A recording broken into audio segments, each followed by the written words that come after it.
Hello friends, आप सभी का हमारे यूट्यूब चैनल पर वेलकम है, इस्तकबाल है। आज हम बात करने वाले हैं बीपीएससी शिक्षक भर्ती के उर्दू सब्जेक्ट के मोस्ट इम्पोर्टेंट टॉपिक के बारे में। ये सभी टॉपिक आपके रियल एग्ज़ाम में बहुत ही इम्पोर्टेंट रोल प्ले करने वाले हैं। अगर आप इस चैनल पर पहली बार विज़िट किए हैं तो चैनल को सब्सक्राइब कर लीजिए, वीडियो को लाइक और शेयर कर दीजिए। चलिए शुरू करते हैं। हयातुल्लाह अंसारी, इनका नाम था हयातुल्लाह। पैदाइश हुई थी 1911 लखनऊ में। वालिद का नाम है वहीदुल्लाह अंसारी। वफ़ात 1999 में।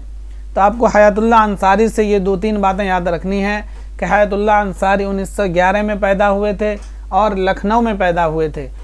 इनके वालिद का नाम था वहीदुल्लाह अंसारी। हयातुल्लाह अंसारी की वफ़ात 1999 में हुई थी। 1911 से आपको एक बात और याद रखनी है कि 1911 में ही मशहूर और मारूफ शायर फैज़ अहमद फैज़ की भी पैदाइश हुई थी सियालकोट में। तो फैज़ अहमद फैज़ भी 1911 में पैदा हुए थे और जो एक आल अहमद सुरूर, इनकी पैदाइश भी 1911 में बदायूं में हुई थी। इसी तरह से असरारुल हक मजाज, जिनको हम मजाज लखनवी के नाम से जानते हैं, तो मजाज लखनवी की पैदाइश भी 1911 में ही हुई थी। तो ये 3-4 नाम आपको याद रखने हैं जिनकी पैदाइश 1911 में हुई थी। हयातुल्लाह अंसारी 1911 में पैदाइश, जगह लखनऊ। मजाज लखनवी पैदाइश 1911 में, जगह लखनऊ। आल अहमद सुरूर पैदाइश 1911 में, जगह बदायूं। फैज़ अहमद फैज़ पैदाइश 1911 में, जगह सियालकोट। तो इन 4-5 नामों को आपको याद रखने हैं जिनकी पैदाइश 1911 में हुई है। और बीपीएससी जो है पहली बार पैदाइश, वफ़ात, जगह, ये सब ज़्यादा पूछता है, तो आपको ये चीज़ों पर ज़्यादा फोकस करना है।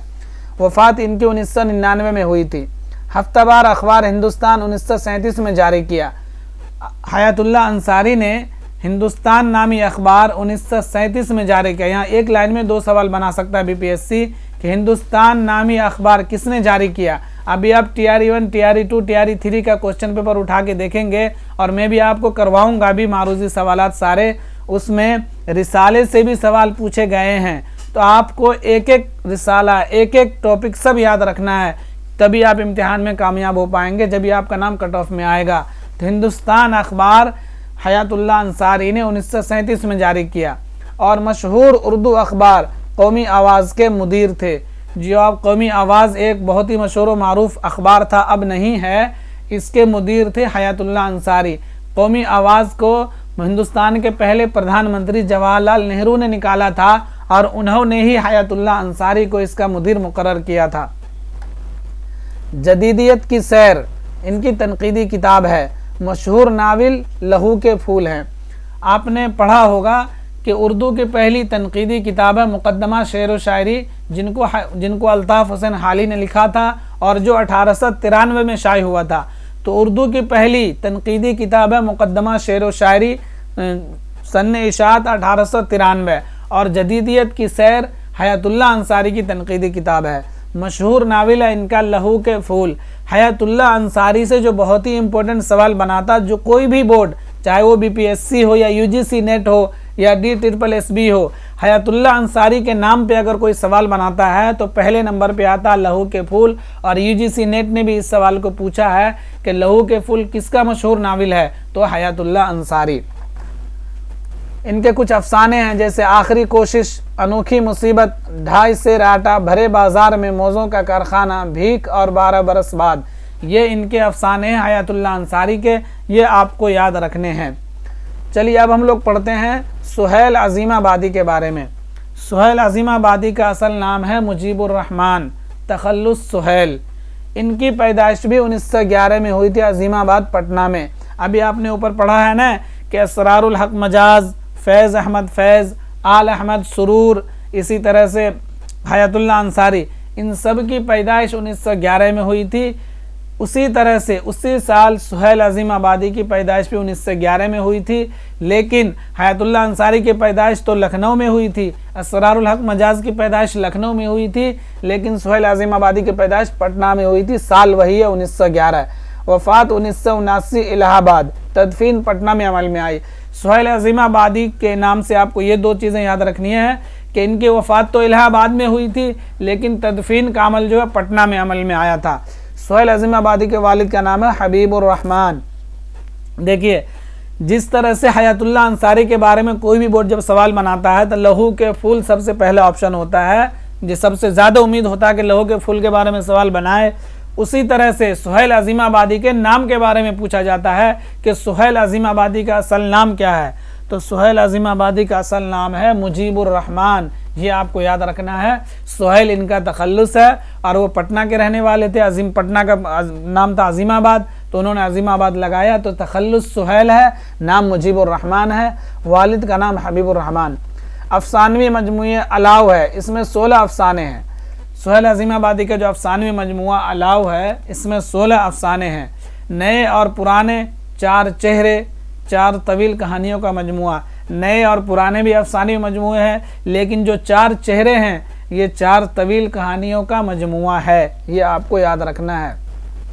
नाविल्ट बेजड़ के पौधे, सन्ने इशात 1972। बेजड़ के पौधे जो ये इनका नाविल्ट है सुहेल अज़ीमाबादी का। जिस तरह से पौधे जो कृष्ण चंद्र का कृष्ण रिपोताज है, इसी तरह से बेजड़ के पौधे इनका नाविल्ट है, 1972 में शाये हुआ था। कृष्ण चंद्र का रिपोताज है पौधे, लेकिन बेजड़ के पौधे नाविल्ट है सुहेल अज़ीमाबादी का। सुहेल अज़ीमाबादी ने पटना से रोज़नामा साथी 1949 में निकाला था और महानामा तहजीब भी पटना से जारी किया था। सुहेल अज़ीमाबादी ने साथी रिसाला जो रोज़नामा था, रोज़नामा अखबार था, पटना से रोज़नामा साथी 1949 में निकाला था। ये 3 सवाल बनेगा कि रोज़नामा साथी नाम से किसने निकाला था, तो सुहेल अज़ीमाबादी ने। रोज़नामा साथी कब निकला, 1949 में। साथी क्या था, रोज़नामा था, माहनामा था, हफ्तावार था, तो ये साथी जो है ये रोज़नामा था। इसी तरह से माहनामा तहजीब पटना से, तहजीब नाम का रिसाला ये माहनामा था, ये भी पटना से शाये हुआ था। तो 2 बातें आपको अलग अलग याद रखनी है। सुहेल अज़ीमाबादी ने साथी नाम का अखबार निकाला था जो रोज़ाना था, और तहजीब नाम का माहनामा निकाला था जिसको हम लोग मैगजीन कहते हैं, तो वो माहनामा था तहजीब। ऑल इंडिया रेडियो से 1955 में वाबस्ता हुए थे Suhail Azimabadi. All India radio में इन्होंने काम किया था, तो ये था 1955 का साल जब इन्होंने इसमें जब जुड़े थे ये। सुहेल अज़ीमाबादी बिहार उर्दू एकेडमी क़याम के बाद 1974 में पहले सेक्रेटरी बने थे। जब यहाँ एक लाइन में 3 सवाल बनेगा कि बिहार उर्दू एकेडमी का क़याम कब अमल में आया, तो 1974 में। बिहार उर्दू एकेडमी का क़याम कब अमल में आया, 1974 में। सबसे पहले सेक्रेटरी कौन बने, सुहेल अज़ीमाबादी। तो ये आपको याद रखना है। तो फ्रेंड्स, इस वीडियो को ज़्यादा से ज़्यादा लाइक और शेयर कर दीजिए। जो भी आपके फ्रेंड्स उर्दू की तैयारी कर रहे हैं, चाहे वो BPSC की तैयारी कर रहे हों, UGC नेट की तैयारी कर रहे हों, या किसी और एग्ज़ाम की तैयारी कर रहे हों, लेकिन उनका अगर सब्जेक्ट उर्दू है, तो उन सबको इस चैनल को, इस वीडियो को शेयर कर दीजिए और बोलिए उनको सब्सक्राइब कर लें। आपको इस चैनल पे उर्दू से रिलेटेड सारे टॉपिक वाइज वीडियो मिलते रहेंगे। शुक्रिया।